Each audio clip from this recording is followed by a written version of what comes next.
जाना राम प्रभाव तब पुलक प्रफुल्लित गात, जोरी पानी बोले बचन हृदय न प्रेम अमात।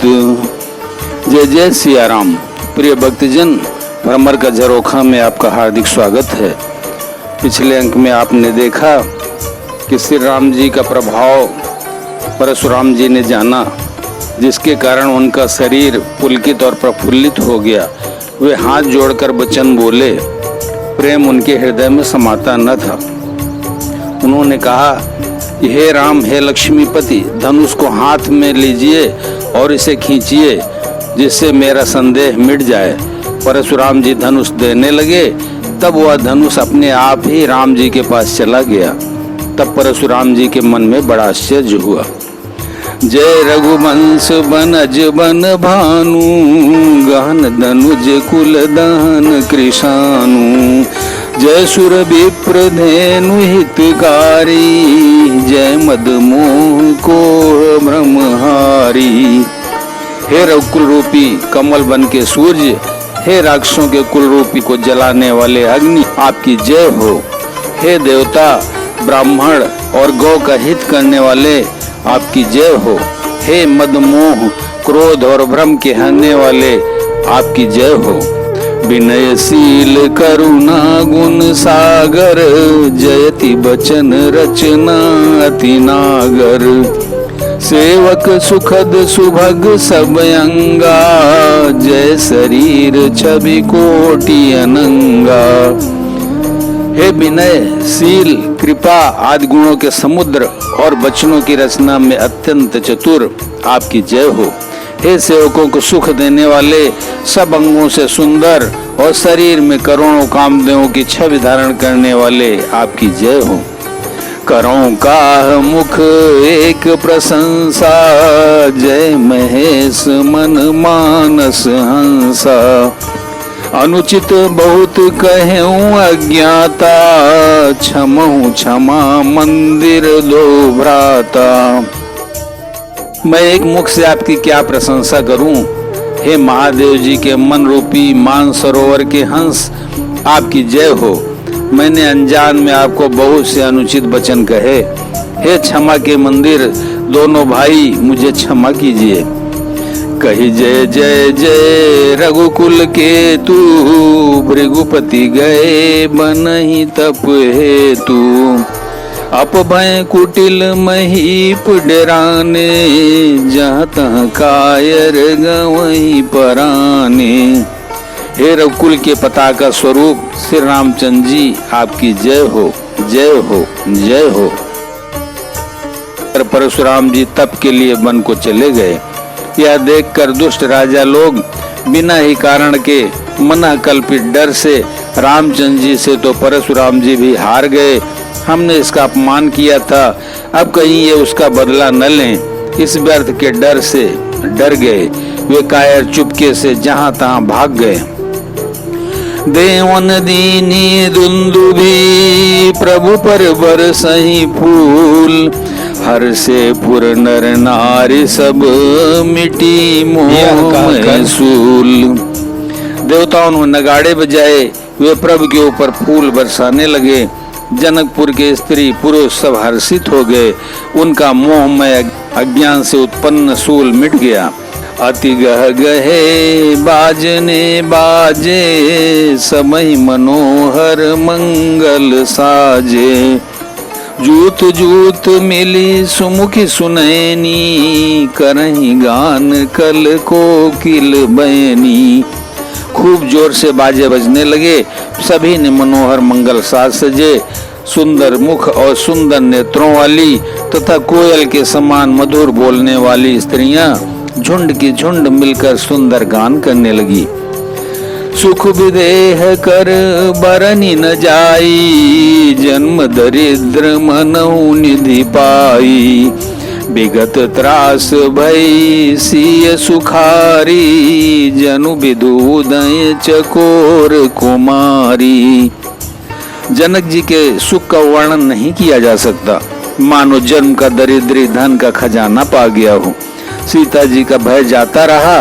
वे ऐसी सुखी हुई जैसे चंद्रमा के उदय होने से चकोर की कन्या सुखी होती है। जनक कीन कौशिकी प्रणाम, प्रभु प्रसाद धनु भंजऊ राम। मोहि कृत कृत्य कीन दू भाई, अब जो उचित सो कहिए गोसाई। जनक जी ने विश्वामित्र जी को प्रणाम किया और कहा, प्रभु की कृपा से श्री रामचंद्र जी ने धनुष तोड़ा है, दोनों भाइयों ने मुझे कृतार्थ कर दिया। हे स्वामी, अब जो उचित हो सो कहिए। कह मुनि सुनु नर नाथ प्रवीण, रहा विवाहु चाप आधीना। टूटत ही धनु भयो विवाहु, सुर नर नाग विदित सब काहू। मुनि ने कहा, हे चतुर नरेश सुनो, यूं तो विवाह धनुष के अधीन था, धनुष के टूटते ही विवाह हो गया। देवता, मनुष्य और नाग सब किसी को यह मालूम है। तदपि जाई तुम करहूं अब, जथा वंश व्यवहारु।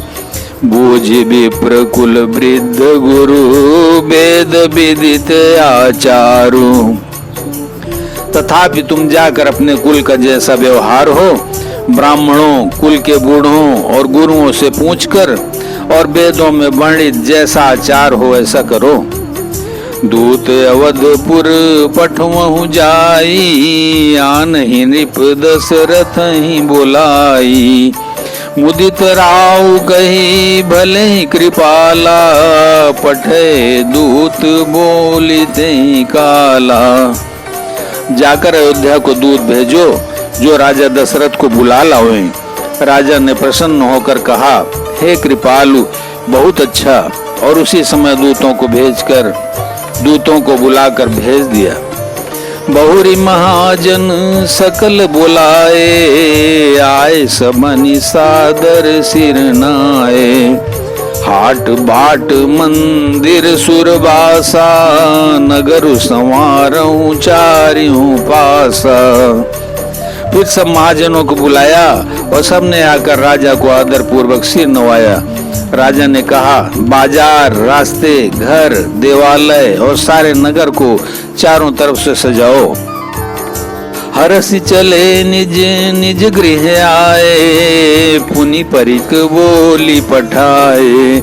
रचऊं विचित्र बितान बनाई, सिर धरी बचन चले सचुपाई। महाजन प्रसन्न होकर चले और अपने अपने घर आए। फिर राजा ने नौकरों को बुला भेजा और उन्हें आज्ञा दी कि विचित्र मंडप सजाकर तैयार करो। यह सुनकर वे सब राजा के वचन सिर पर धरकर और सुख पाकर चले।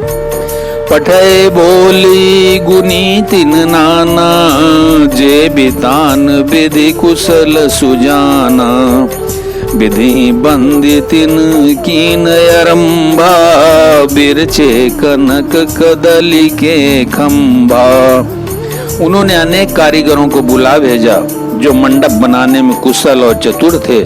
उन्होंने ब्रह्मा की वंदना करके कार्य आरंभ किया और पहले सोने के केले के खंभे बनाए। हरित मनिन के पत्र फल, पद्म राग के फूल। रचना देखी विचित्र अति, मनु बिरंची कर भूल। हरी हरी मड़ियों, पन्ने के पत्ते और फल बनाए तथा पद्मराग, मड़ियों, माणिक के फूल बनाए। मंडप की अत्यंत विचित्र रचना देखकर ब्रह्मा का मन भी भूल गया। बेनु हरित मणि मैं सब कीन्हे, सरल सपरब परहि नहीं चीन्हे। कनक कलित यही बेली बनाई, लखी नहीं परई सपरन सुहाई। बांस सब हरी हरी मड़ियों, पन्ने के सीधे और गांठों से युक्त ऐसे बनाए जो पहचाने नहीं जाते थे कि मड़ियों के हैं या साधारण। सोने की सुंदर नाग बेली, पान की लता बनाई जो पत्तों सहित ऐसी भली मालूम होती थी कि पहचानी नहीं जाती थी। बोलो सियावर रामचंद्र की जय, उमापति महादेव की जय। पवन सुत हनुमान की जय। बोलो सियावर रामचंद्र की जय, उमापति महादेव की जय, पवन सुत हनुमान की जय। बोलो सियावर रामचंद्र की जय, उमापति महादेव की जय, पवन सुत हनुमान की जय।